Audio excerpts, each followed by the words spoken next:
Hey, what's up, Geekscapists? I'm here with my good friend Craig Derrick, project lead at LucasArts, on the brand new special edition of Monkey Island 2. Last year, you guys remember the fuss that I started about how all of you should have downloaded the special edition of Monkey Island 1. Now we're back with LeChuck's Revenge, arguably the best game in the Monkey Island series. Right. Yeah, I mean, I love all of them. I love all of them. But I got to put my money on LeChuck's Revenge. Craig, what was the response to last year's Monkey Island, and what led to you guys going ahead and doing Monkey Island 2? The response was huge. I mean, we came into this last year as an experiment. We had no idea if anybody would really care about Monkey Island or what we did with the special edition. And then as we kept this secret. Like, we were telling people internally, like, the secret of Monkey Island is no one knows about it yet. So then we got to E3 and we announced it. We were like number 1 or number 2 on Twitter trends that day. And that was like huge. I mean, like, what were we, like, right by like the Natal announcement or something. So all of a sudden we knew we had something special. And then people came over, saw the special edition signature treatment we gave it, and just loved it. And so we came back and did Monkey 2. And we unlike Milo, who's nowhere to be found, here you guys are with Monkey Island 2.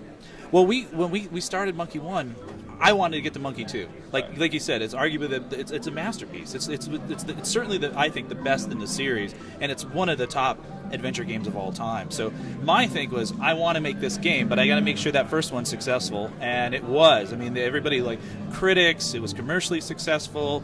Fans really liked it, and yet there were people that said, well, I want to see this. I want to see a little bit of that. So I think what we've done is we've really provided a service to those fans, new and old, with everything that we've done in Monkey 2 Special Edition.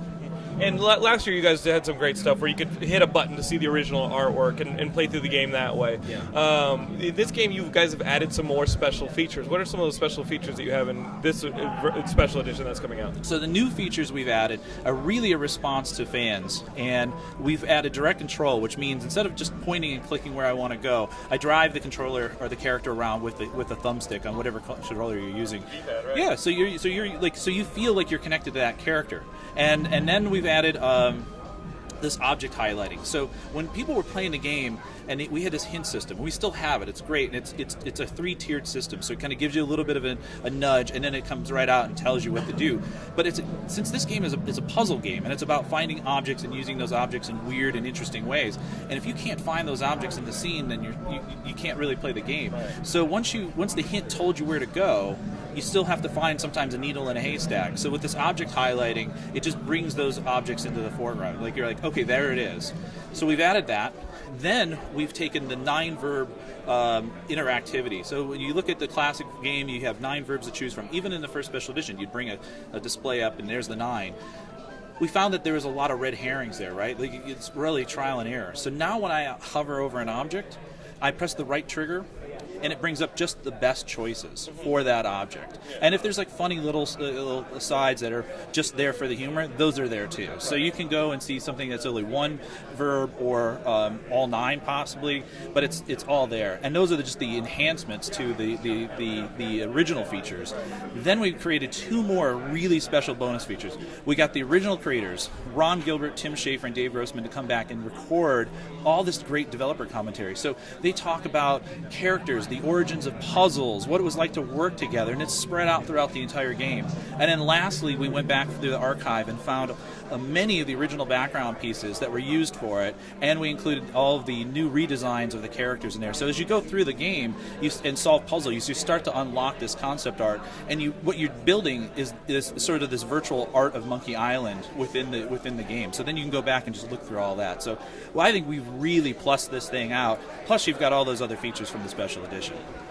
No, you guys did a great job, too, on giving it a facelift. With a special edition from last year, you have a game that was made in 1990, and the art is good for 1990, and I remember it well, but you guys did a good job of giving it a facelift without just leaving it behind. You know what I mean? This isn't a complete reimagining. This is definitely paying service to the feeling that you got playing through those original games. Right. Was it putting a facelift on a game that was a little bit better looking, and the characters changed a little bit? Guybrush grew a beard, and how was it were you going through the same process of giving it that kind of a facelift, or did you kind of have to approach it in a new way and say, you know what, this is a more dynamic game, let's give it a more dynamic facelift? How much more work was that? Well, this game is about 3 times bigger than in the first game, so it's already a lot of work that you have to do. There's more characters, more environments, there's a lot more detail, and I think we found that there's more detail in the environments this time around, because on Monkey 1, the original artist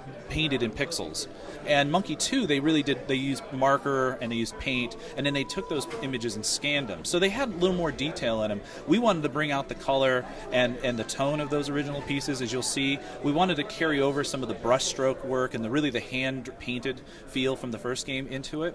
And then we wanted to embellish those environments with visual effects, whether it's birds flying by or grass swaying or the water moving, just all these little nuances. So I think from the difference from the 1 and 2 is that you see a lot of more little details that have been put into it. Now the characters had to be really almost completely redesigned again, because you're still dealing with a pixel character.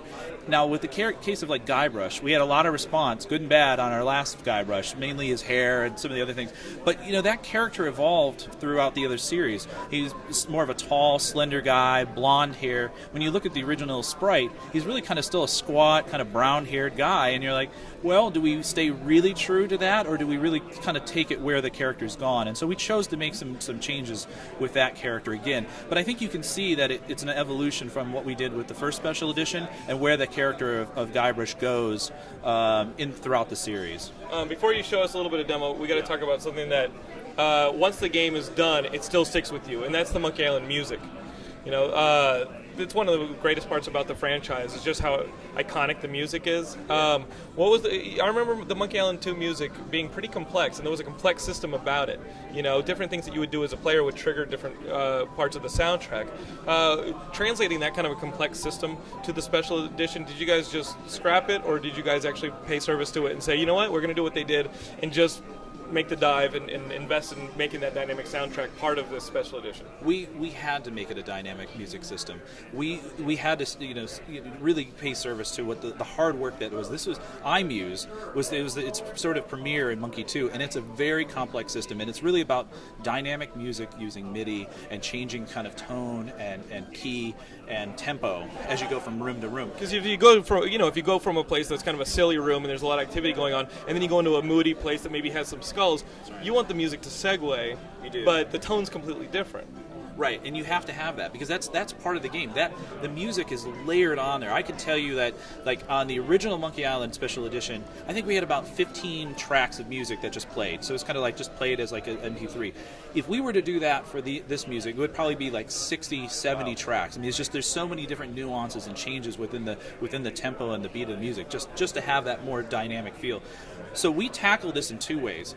One was the original music was recorded on an MT32 synthesizer, and that was like when you played Euro PC games, you had to have like the right sound card to hear it in the way that the artists and musicians wanted it. It was a Sound Blaster. A Sound Blaster or a Roland, or so you needed those kind of cards, and not everybody had it. So we actually found one of these synthesizers. We found one on eBay, bought it, and then re-recorded, played all the music through, and recorded it as digital audio, so that when you actually go back to the classic game, you will hear it as the original guys intended. So that's one thing. So we wanted to do service just to the original music in the classic.